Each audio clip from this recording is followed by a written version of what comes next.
Olá, queridos amigos. Neste capítulo, Paulo continua a defesa de seu apostolado, iniciada no capítulo anterior.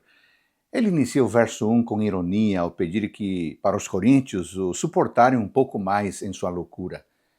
Ele diz isso pelo fato de que eles toleravam muito bem as loucuras de seus adversários, os quais pregavam um outro Jesus, pois tinham um caráter diferente daquele que fora pregado e um evangelho diferente do que eles haviam aceitado antes. Isso está no verso 4.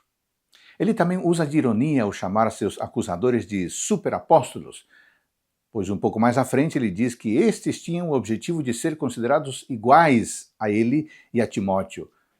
Algumas traduções da Bíblia perdem essa ironia ao traduzir superapóstolos como tais apóstolos. Esses homens se achavam tão superiores a Paulo, mas na verdade são desmascarados como falsos apóstolos, obreiros fraudulentos, disfarçando-se em apóstolos de Cristo.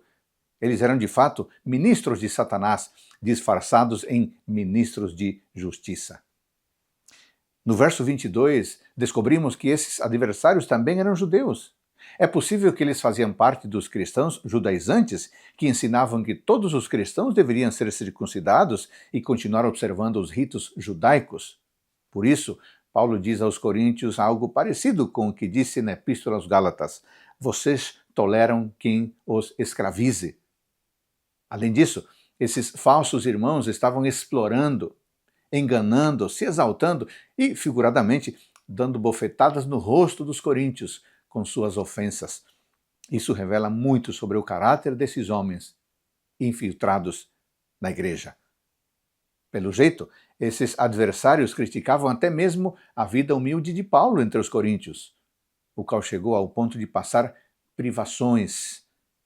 Como se pode observar no contexto, os cristãos da região da Acaia, da qual Corinto era a capital, tinham bem menos recursos que os irmãos da Macedônia ao norte, pois Paulo se justifica dizendo que anunciou o evangelho aos coríntios sem cobrar nada e que tirou recursos de outras igrejas, das quais antes recebeu salário para servir aos coríntios.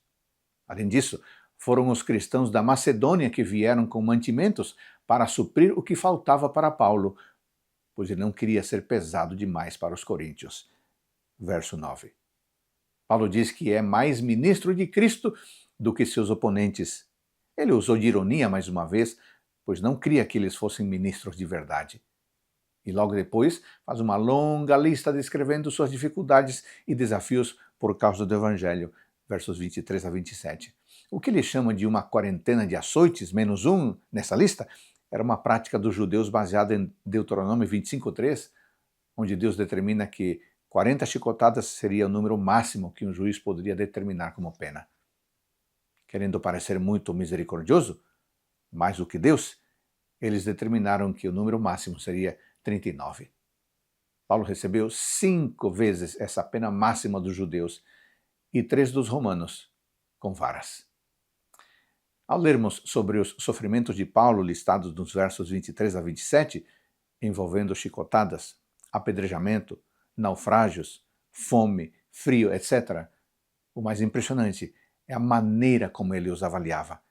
Ele diz que tudo isso eram apenas coisas exteriores, pois o que realmente pesava diariamente sobre ele era a preocupação ou cuidado com todas as igrejas. Esse homem era realmente um verdadeiro apóstolo de Cristo. Que pela graça do Pai, nós também cultivemos o amor de servir às pessoas. Amém.